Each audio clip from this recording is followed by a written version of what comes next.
बिस्मिल्लाहिर्रहमानिर्रहीम। अस्सलाम वालेकुम स्टूडेंट्स, उम्मीद है आप सब लोग ठीक होंगे। आज हम फर्स्ट ईयर का पहले चैप्टर का दूसरा लेक्चर शुरू करने जा रहे हैं। पिछले लेक्चर में आपने देखा था, हमने स्टोशियोमेट्री, मोल और एवोगाड्रोस नंबर पर बातें की थी। आज उसी से रेलिवेंट आ गए, नेक्स्ट न्यूमेरिकल आ रहा है सैम्पल प्रॉब्लम 1.3, ये हम शुरू करने जा रहे हैं। प्रॉब्लम है जी, calculate the number of molecules of O2 produced by thermal decomposition of 490 gram of KClO3। ये इसकी स्टेटमेंट है। पहले आपको पता है, सबसे पहले आपने इक्वेशन लिखनी है, बैलेंस केमिकल इक्वेशन, क्योंकि उसी से हम ये फाइंड करेंगे। तो इक्वेशन है जी 2KClO3 into 2KCl plus 3O2। 490 ग्राम है आपके पास KClO3 के, और आपसे पूछा जा रहा है कि कितने मॉलिक्यूल्स ऑक्सीजन के पैदा होंगे। तो आप पहले ऑक्सीजन के मोल्स निकाल लें, तो फिर उससे मॉलिक्यूल भी हम निकाल लेंगे, क्योंकि आपको पता है एक मोल में नंबर ऑफ मॉलिक्यूल्स की जो तादाद होती है वो हमेशा कांस्टेंट होती है, दैट इज एवोगाड्रोस नंबर। तो आप इसके पहले मोल बना लें, जिसे डिवाइड करें KClO3 की मोलर मास से, दैट इज 122.5 ग्राम। और आपके पास जो मोल्स आएंगे इसके, वो आएंगे 4 मोल्स। अब आपने KClO3 की अमाउंट उसने दी हुई है, O2 निकालना है, यानी इन दोनों का रिलेशनशिप लेकर आपने चलना है स्टोशियोमेट्रिक कैलकुलेशन में। KClO3 इंटू O2, दोनों के दरमियान जो बैलेंस केमिकल इक्वेशन में रिलेशनशिप है वो 2-3 का है। तो लिखें जनाब 2-3 3/2, और अगर ये हो 4 मोल्स तो दैट विल बी 3/2 मल्टीप्लाई 4, और ये आएगा 6 मोल्स। तो 6 मोल्स ऑफ O2 या ऑक्सीजन वो पैदा होंगे जनाब। अब आपने इसके चूंकि नंबर ऑफ मॉलिक्यूल्स निकालने हैं, तो आपको पता है एक मोल में नंबर ऑफ मॉलिक्यूल्स होते हैं 6.022 इंटू 10⁻23। तो ये जो 6 मोल्स आंसर निकला, इसे आप मल्टीप्लाई करें एवोगाड्रोस नंबर से, तो आपको आंसर मिल जाएगा। आपका आंसर होगा 3.612 इंटू 10⁻24 मॉलिक्यूल्स ऑफ O2। ये है जी आपका आंसर। अब हम नेक्स्ट टॉपिक की तरफ जा रहे हैं, दैट इज गे-ल्यूसिक लॉ। गे-ल्यूसिक लॉ हमें ये बताता है, ये गैसेस का बेसिकली लॉ है, और ये हमें बताता है कि जब भी गैसेस के मॉलिक्यूल आपस में रिएक्ट करते हैं, उनकी जो रेशो होती है वो होल नंबर में होती है। मसलन H2 plus O2 into 2H2O। अगर आप इनके कंबाइनिंग वॉल्यूम पर गौर करें, तो इनके दरमियान जो रेशो है वो होल नंबर में है, 2:1 की रेशो है। तो यह है गे-ल्यूसिक लॉ। गे-ल्यूसिक लॉ ये बताता है कि जब भी गैस के मॉलिक्यूल्स आपस में मिलते हैं रिएक्ट करने के लिए, तो उनके वॉल्यूम में जो रेशो होती है वो होल नंबर में होती है। तो ये आपका है जी गे-ल्यूसिक लॉ। नेक्स्ट हम चलते हैं STP पे। केमिस्ट्री में जब हम न्यूमेरिकल करते हैं तो आपके सामने ये वर्ड बहुत ज़्यादा आता है, STP यानी स्टैंडर्ड टेम्परेचर एंड प्रेशर। तो आपको ये पता होना चाहिए STP है क्या। स्टैंडर्ड टेम्परेचर जो है यह है 0 डिग्री सेंटीग्रेड या 273 केल्विन, और जो स्टैंडर्ड प्रेशर है ये है 1 ATM यानी 1 एटमॉस्फेयर। ये वैल्यूज आप याद कर लें, जब भी न्यूमेरिकल में STP का वर्ड आए तो फिर आपने स्टैंडर्ड टेम्परेचर और प्रेशर यूज करने हैं। वैल्यूज मैंने आपके सामने लिख दी हैं, ये वाली आपने यूज करनी। मैं आगे जा रहा हूँ।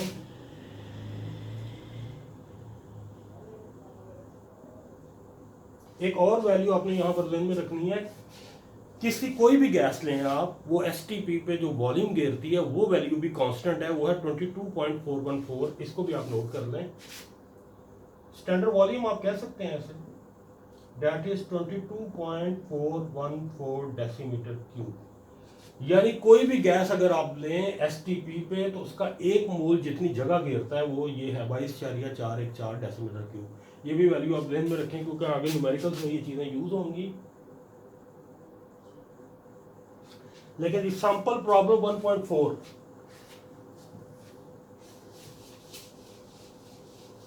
सैंपल प्रॉब्लम 1.4 में लिखा जी स्टेटमेंट है इसकी, determine the volume that 2.5 moles of chlorine molecule occupy at STP. यानी क्लोरीन के आपने 2.5 मोल्स लिए हुए हैं और आपने देखना है एसटीपी पे वो कितनी जगह घेरता है, कितना वॉल्यूम लेता है।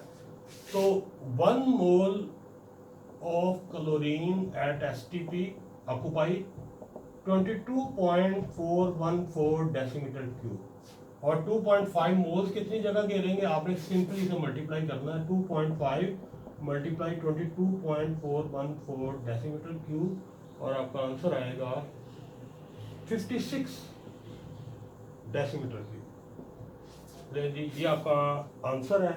नेक्स्ट है सेल्फ चेक एक्सरसाइज 1.3, ये आपने परफॉर्म करनी है, परफॉर्म करके मुझे भेजें आप, मैं आगे जा रहा हूँ। नेक्स्ट आपका टॉपिक है लिमिटिंग रिएक्टेंट। ये टॉपिक एग्जाम के पॉइंट ऑफ व्यू से सबसे इंपॉर्टेंट टॉपिक है आपकी किताब का, तो आप जरा इसे समझ लें लिमिटिंग रिएक्टेंट क्या होते हैं।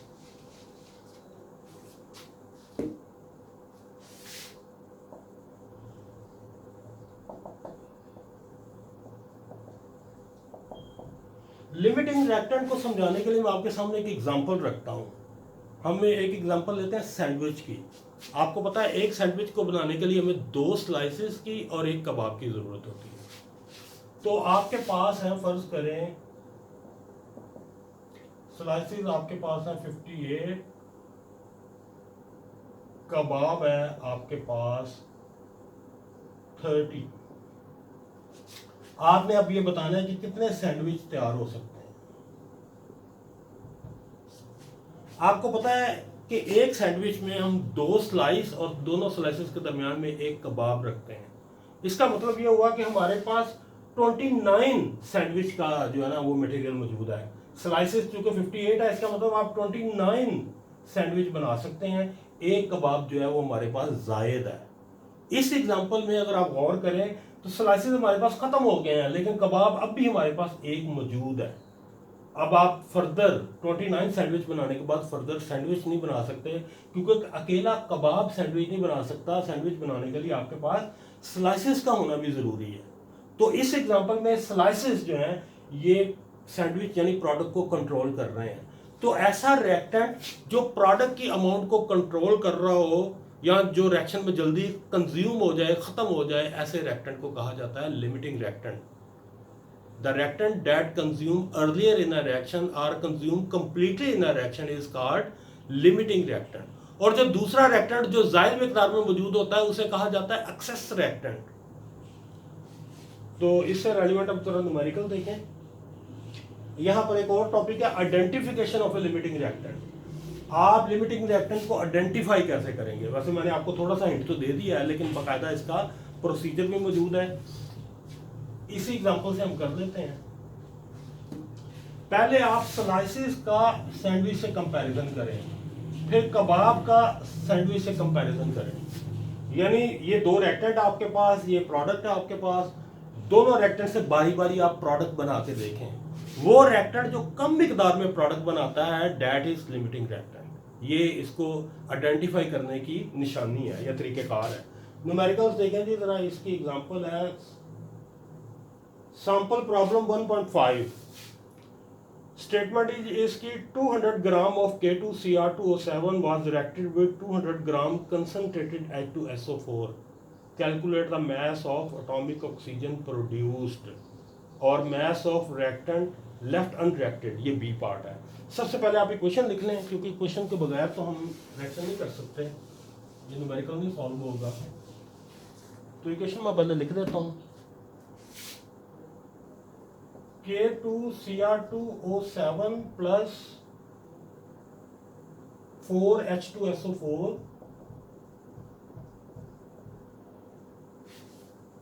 K2SO4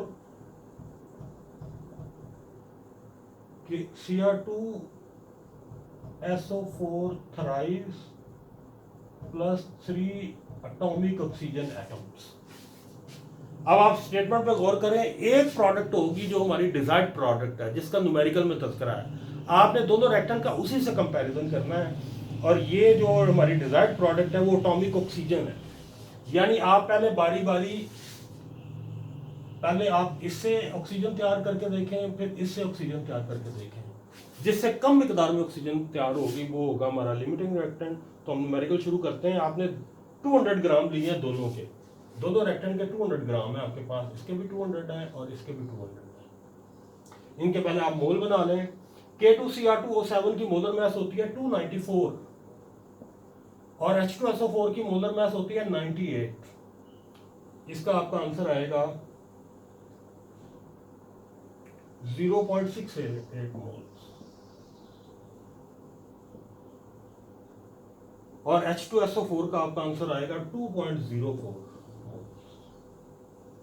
ले जी, आप दोनों से आप बारी बारी जो है वो प्रोडक्ट तैयार कर लें। पहले हम करते हैं K2Cr2O7 से। K2Cr2O7 इसका कंपैरिजन करें एटॉमिक ऑक्सीजन से, फिर आप इधर कर लें H2SO4 और इसका कंपैरिजन करें एटॉमिक ऑक्सीजन से। स्टोइचोमेट्रिक कैलकुलेशन के मुताबिक K2Cr2 का अगर 1 मोल हो तो ऑक्सीजन के 3 मोल पैदा होते हैं। तो इनके दरमियान रिलेशनशिप है 1:3 का, यानी अगर इसके 0.68 होंगे तो 3 इंटू 0.68, ये आपका आंसर आएगा 2.04।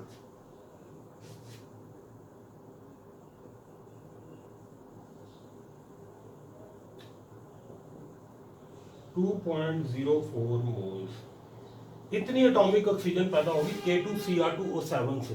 अब आप H2SO4 से देखें कितनी पैदा होगी। दोनों के दरमियान रिलेशनशिप है 4:3 का। आप नंबर ऑफ मोल्स देख लिया करें, मॉलिक्यूल के फार्मूले के लेफ्ट पे लिखे होते हैं नंबर ऑफ मोल्स। ये 4 लिखा हुआ है और ये 3 लिखा हुआ है। दोनों के दरमियान रिलेशनशिप है 4:3 का। और अगर ये यूनिटी में आए तो 3/4, और अगर ये हो 2.04 तो ये आएगा 3/4 मल्टीप्लाई 2.04 और आपका आंसर आएगा 1.53।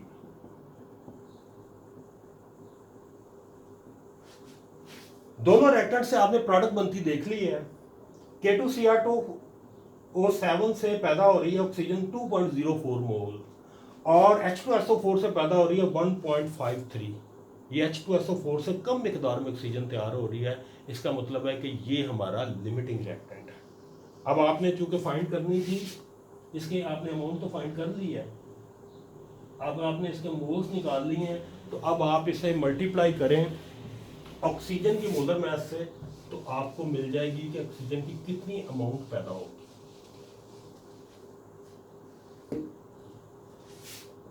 mass of O produced, इसके मोल्स है 1.3 और इसकी मोलर मास है 16 और हमारा जो आंसर आएगा वो होगा 24.48।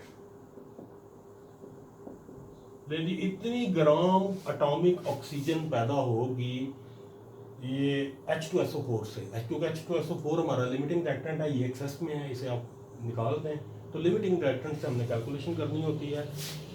अब आपने इस रिएक्शन इसी न्यूमेरिकल का जो दूसरा पार्ट है वो आपने ये देखना है कि कितना K2Cr2O7 जो है वो बच गया है, अनरिएक्टेड कितना बच गया। तो अब आपने इन दोनों रिएक्टेंट का आपस में कंपैरिजन करना है।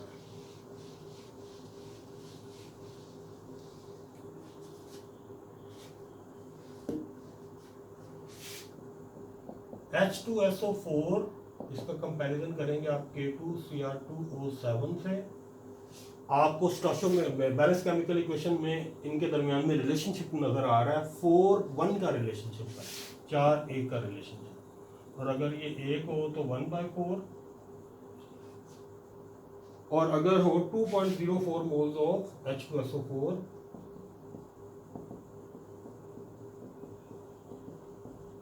तो ये आपका आंसर आएगा 0.51 मोल्स ऑफ K2Cr2O7। इतना K2Cr2O7 जो है वो यूज हो रहा है, ठीक है, 0.51। और आप जानते हैं K2Cr2O7 की जो क्वांटिटी आपको मिली थी यानी 200 ग्राम, वो मोल बन रहे थे 0.68।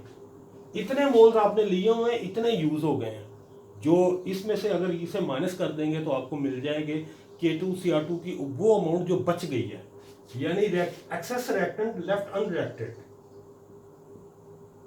एक्सेस रिएक्टेंट आपके पास कितना होगा 0.68 माइनस 0.51, ये है जी 0.17 मोल्स। इतने मोल्स आपके पास एक्सेस में है, और चूंकि उसने आपसे क्वांटिटी पूछी हुई है, मोल नहीं पूछे हुए, तो इसे आप मोलर मैथ से मल्टीप्लाई कर दें, यानी 294 से मल्टीप्लाई कर दें, तो ये आपका आंसर आएगा 49.49 ग्राम। तो इतना अमाउंट जो है रिएक्टेंट की, जो एक्सेस रिएक्टेंट है उसकी इतनी अमाउंट बच जाएगी, बाकी जो है ना वो सारी की सारी यूज हो गई है।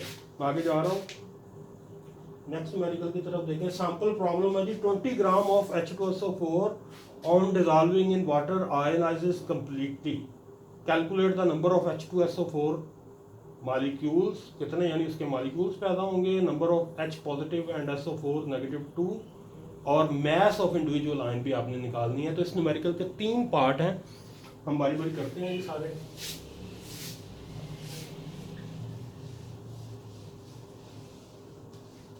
पहले आप इसकी इक्वेशन देख लें। H2SO4 को जब आपने डिसॉल्व किया पानी के अंदर तो ये आयनाइज हो गया है, ताकि आपको आयंस का पता चल जाए कितने आयन पैदा होंगे। 2H पॉजिटिव पैदा होंगे और SO4 नेगेटिव 2, ये एक पैदा होता है। H पॉजिटिव 2 आयन पैदा हो रहे हैं और SO4 एक आयन पैदा हो रहा है। तो ये इक्वेशन है, उसने 20 ग्राम बताया हुआ जी H2SO4। अगर आप इसका 20 ग्राम लें और इसके पहले मोल्स बना लें आप, क्योंकि H2SO4 की मोलर मास होती है 98, और हमारा जो आंसर आएगा that will be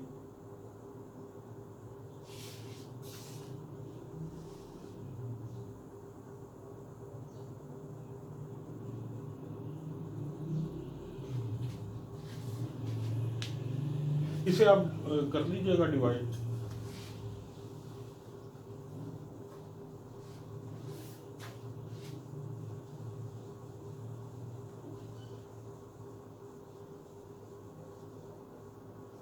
twenty divided by 98, 0.20 ये मोल्स जनाब पैदा हो रहे हैं।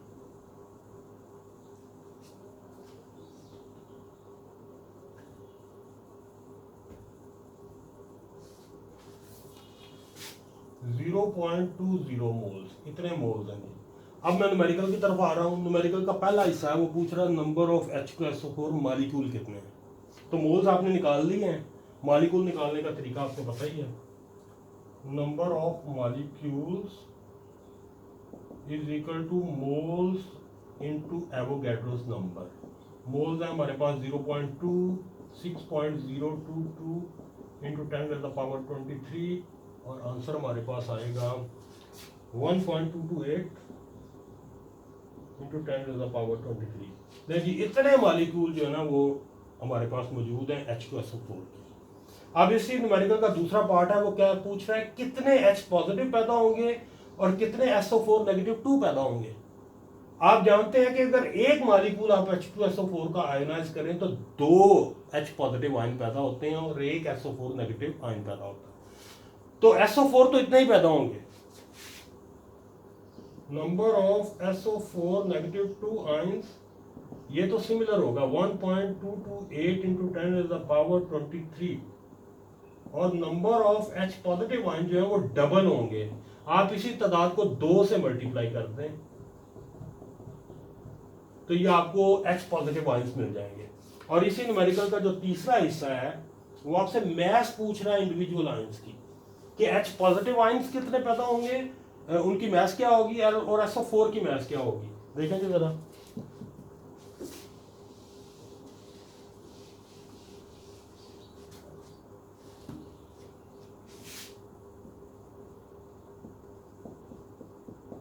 mass of H positive will be equal to 1.008। ये मोलर मैस है हाइड्रोजन की, इसे आप डिवाइड करें एवोगैड्रोस नंबर से और मल्टीप्लाई करें जो अमाउंट आपने भी निकाली है 2.456 इंटू 10⁻23। ये मैस आ जाएगी, ये है 0.411 ग्राम, 0.411 ग्राम। इतनी मैस है जी H पॉजिटिव की।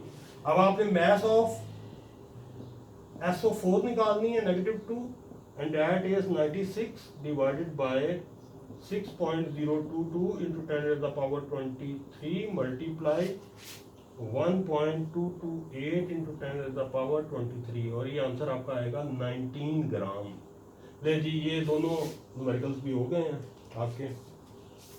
हम नेक्स्ट चल रहे हैं सैंपल प्रॉब्लम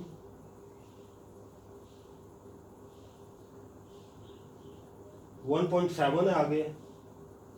देखें जी इसकी स्टेटमेंट में पढ़ने लगा हूँ। Magnesium metal react with sulphur to produce MgS। How many grams of magnesium sulphide can be made from 150 gram of magnesium and 1.5 gram of sulphur by the reaction. देखें जी जरा, पहले आप इसकी इक्वेशन लिख लें।